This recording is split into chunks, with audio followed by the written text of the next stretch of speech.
Saluda, se presenta e inicia, por favor. Muy buenos días con todos. El día de hoy voy a exponer el síndrome de dolor miofacial. Mi nombre es Andrea Milagros Ricaldi Poma. Soy médico residente de segundo año en la especialidad de Medicina Física y de Rehabilitación por la Universidad Mayor de San Marcos. Bueno, los objetivos de esta primera exposición es aprender la fisiopatología del síndrome miofacial. También lo que es reconocer los factores precipitantes del síndrome miofacial, así como reconocer los síntomas de este síndrome y aprender a diagnosticar el dolor miofacial. La definición de este síndrome, según Simmons y Travel, es que lo cataloga como un complejo de síntomas sensoriales, motrices y autonómicos causados por puntos gatillos miofaciales. Estos puntos gatillos son áreas de exquisita sensibilidad e hiperirritabilidad, los cuales van a estar localizados en una banda tensa palpable, ya sea en los músculos o la fascia que lo rodea. Es un dolor musculoesquelético no inflamatorio localizado, ¿no? Este va a estar compuesto por tres componentes básicos, ¿no? Una banda palpable en el músculo afectado, otro componente es el punto gatillo, y el tercero es el patrón característico de dolor referido. Vamos a hablar uno por uno estos tres componentes, ¿no? La banda palpable es aquel espasmo segmentario de una pequeña porción del músculo, ¿no? Como vemos en esta imagen, viene a ser todo este conjunto de miofibrillas, ¿no? En el músculo que va a estar afectado, ¿no? De ahí tenemos el otro componente que son los puntos gatillos, los cuales pueden ser activos o latentes. Los activos son dolorosos sin estimulación. El paciente lo siente como un punto de dolor constante y el dolor va a aumentar al palpar el músculo, al presionarlo, al movilizarlo y al estirarlo.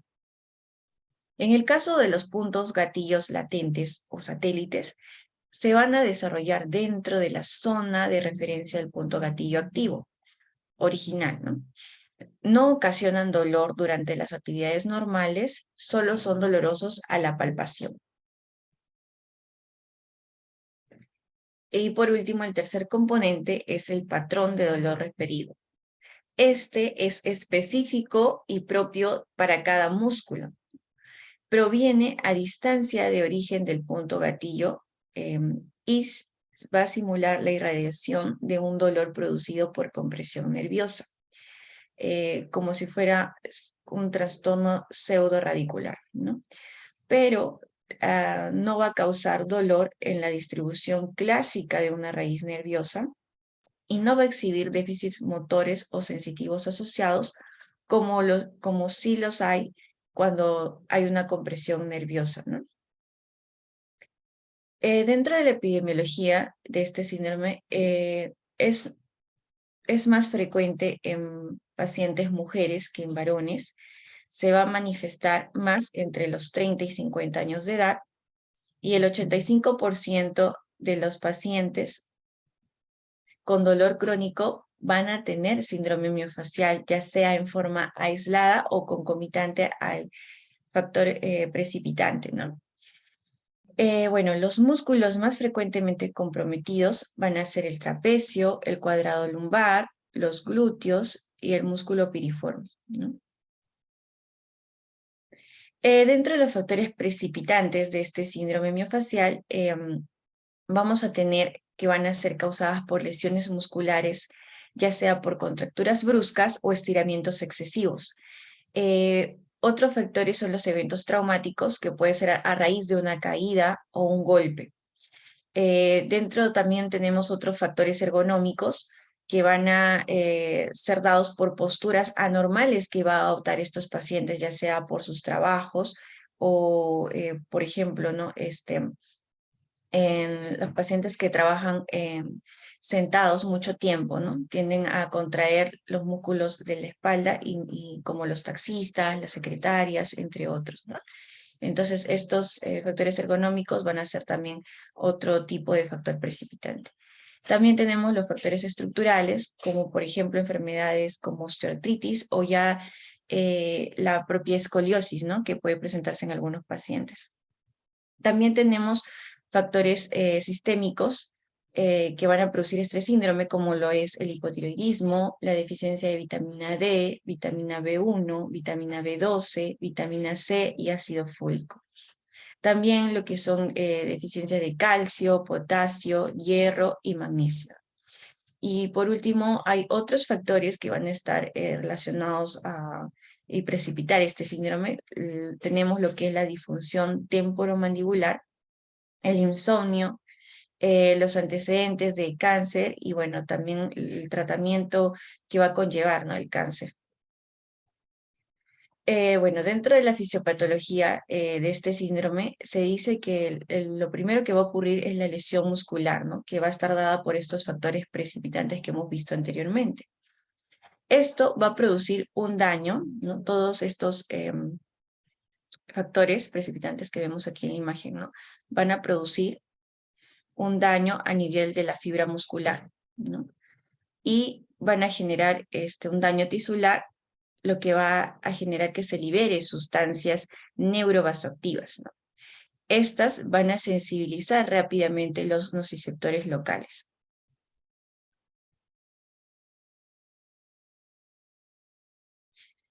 Es así que Simmons y Travel va a definir esta fisiopatología que va a iniciar por una lesión local, ¿no? Como vimos anteriormente. Esto va a estar debido a microtraumatismos repetitivos, generando una crisis energética, la cual va a producir una contractura inicial prolongada de las fibras musculares cerca de una placa motora anormal, ¿no?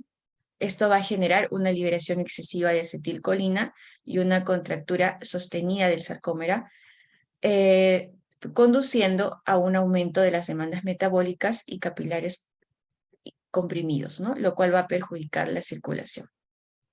Esta disminución del flujo y del ATP va a evitar que el músculo se relaje, formando así el punto gatillo miofascial. La continua contracción generada por la liberación va a generar la liberación de histamina y bradicinina, que va a conducir a una cascada inflamatoria de citoquinas, leucotrienos y sustancia P.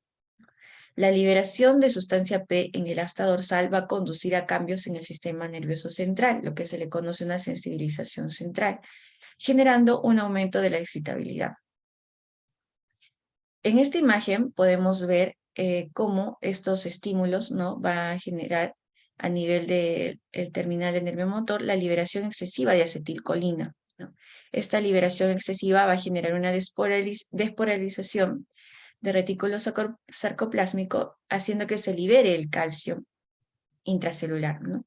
Generando lo que es la contractura de las sarcómeras del músculo y también comprimiendo así los vasos que las rodean, ¿no? Generando así una crisis energética, el cual va a hacer que se libere sustancias sensibilizantes que van a actuar a nivel de las fibras y de los receptores, de los nociceptores. Los síntomas de este síndrome son la rigidez y debilidad de los músculos comprometidos, el cual va a ser más frecuente encontrarlo durante los periodos de inactividad o reposo, especialmente durante la noche.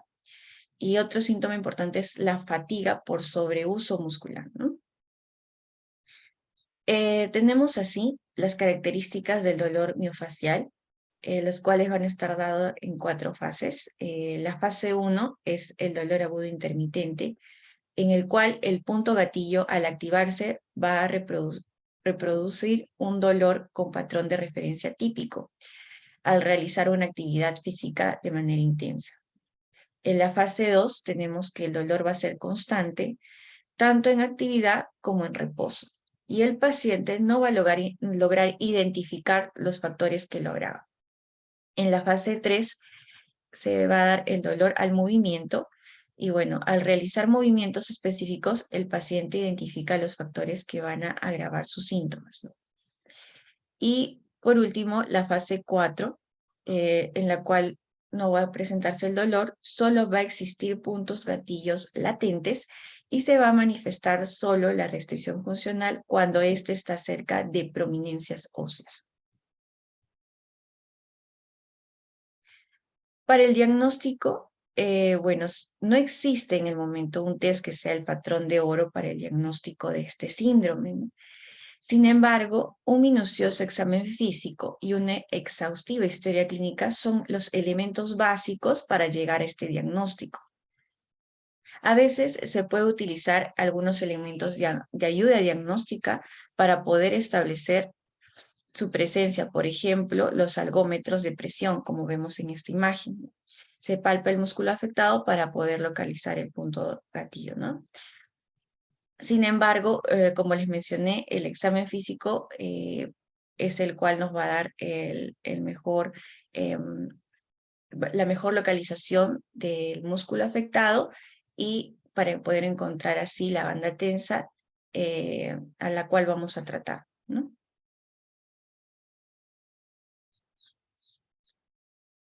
Es así también que para el diagnóstico se utilizan los criterios, según Simons, que tenemos aquí los criterios mayores y menores.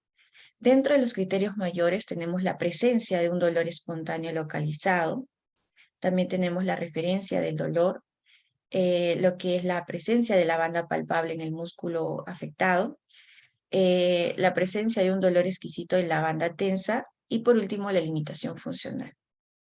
Dentro de los criterios menores vamos a tener lo que es la reproducción del dolor al estímulo, el twitch por la palpación o punción del punto gatillo y por último la liberación del dolor con la desactivación del punto gatillo.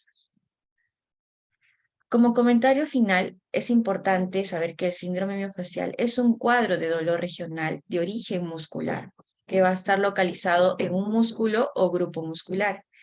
Este se puede volver crónico si no es diagnosticado oportunamente, causando limitación para el desempeño de las actividades de la vida diaria. Por eso es importante conocerlo, diagnosticarlo y tratarlo oportunamente. Gracias.